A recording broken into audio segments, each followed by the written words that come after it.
20-17, 0-2 in the last 2 weeks, falls to the Indianapolis Colts and now the Dallas Cowboys. There are major decisions to be made. We'll dive into those in a second, but first you got to address what needs to be fixed. What can the Pittsburgh Steelers do between now and next Sunday to secure a win against the Las Vegas Raiders? And don't get me wrong, the Raiders are a much easier opponent than both Indianapolis with the new fresh Joe Flacco and the Dallas Cowboys, who are riding the roller coaster just as much as the Pittsburgh Steelers are.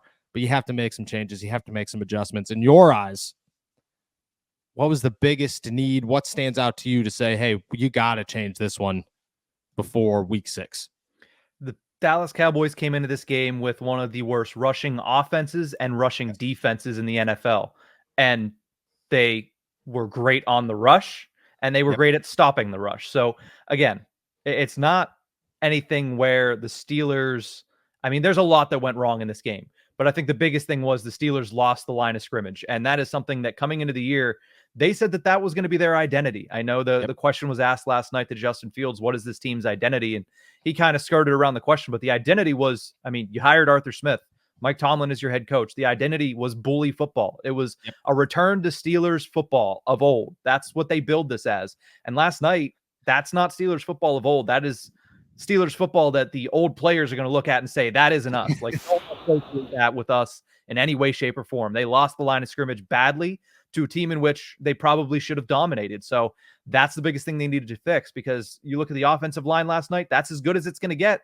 That's as healthy as it's going to get. That is your fully healthy offensive line for the rest of the regular season. You need to man up and you need to be better in the trenches. And if you're not, teams are going to push you around like the Cowboys did last night. Yeah, I agree. And when it comes to losing the line of scrimmage, the Pittsburgh Steelers have seemingly lost it. But the problem is that they're not trying to fix it.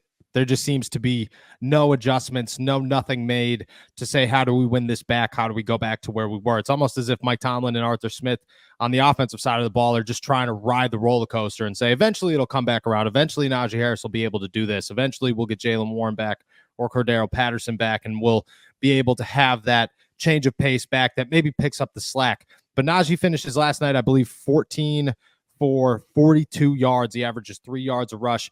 And you're sitting around watching them throw pitches to him where you shouldn't throw pitches to Najee Harris ever. And when it runs up the middle, nothing's there. It almost never works. What does work is getting him an open space on passes. And the Steelers, for the most part, decided, yeah, we're going to get away from that, and we're just going to try to pound the rock. It's just not the way to go about it right now. You lost your identity. Go find it, but go find it in better ways. Just, you know what they say, doing the same thing over and over again is nothing short of insanity.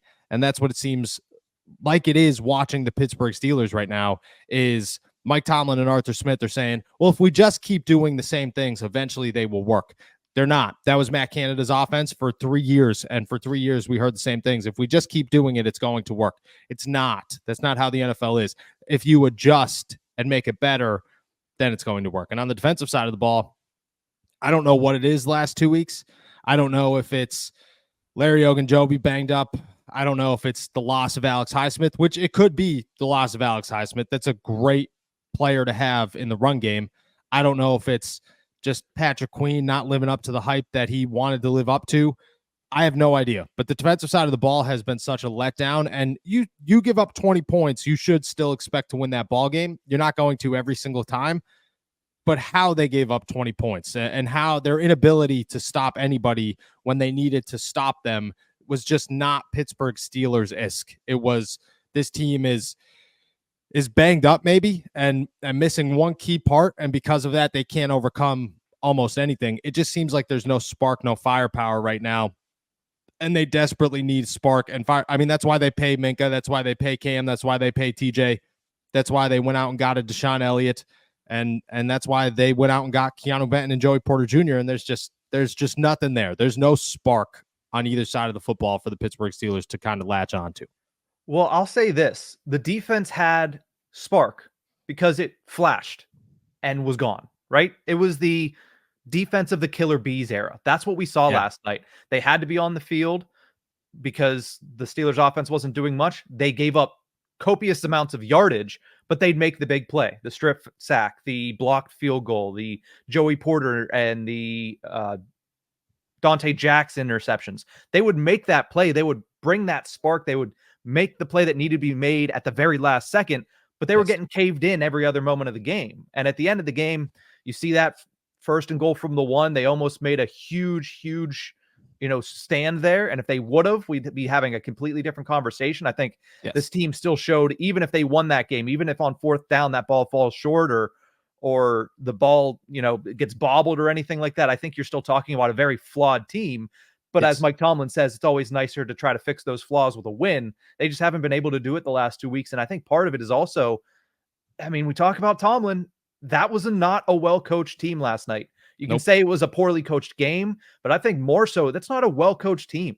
The amount of false start penalties, the amount of mental errors that they made, how many years are we going to watch this team make these similar mistakes and not say, all right, the head coach is just not getting these guys ready to play the football game. This show is sponsored by BetterHelp. What's something that scares you? For me, it's the obvious ones. Death, loss, failure.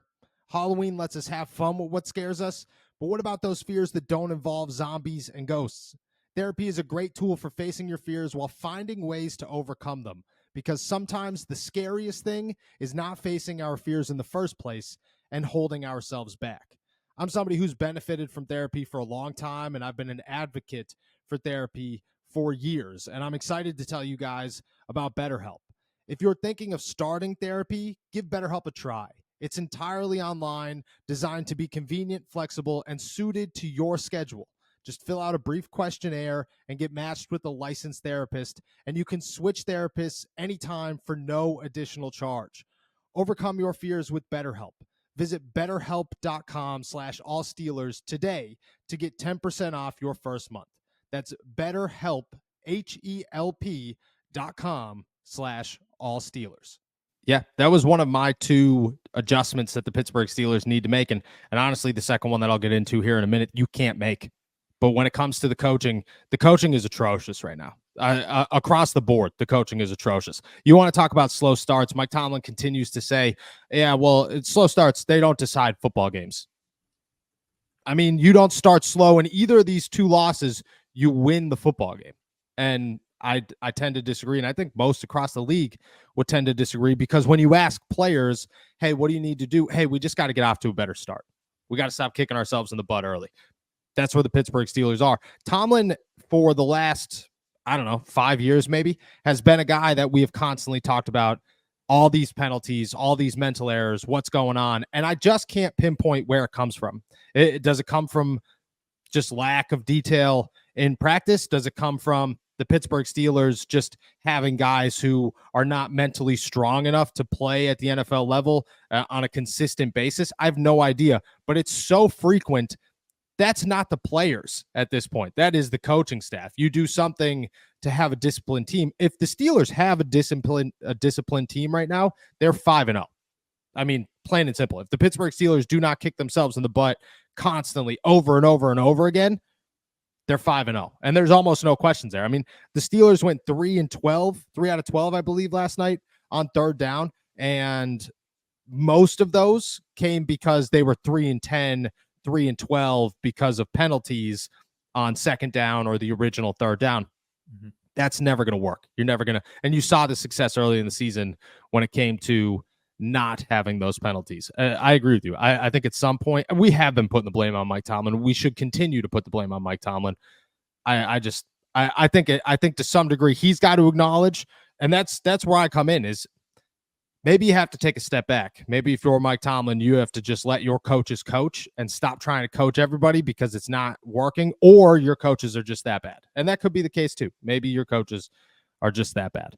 And then there's Arthur Smith on the other side of that, who, the last 2 games has been so bad. I don't know what's going on. We're going to dive into George Pickens here in a little while.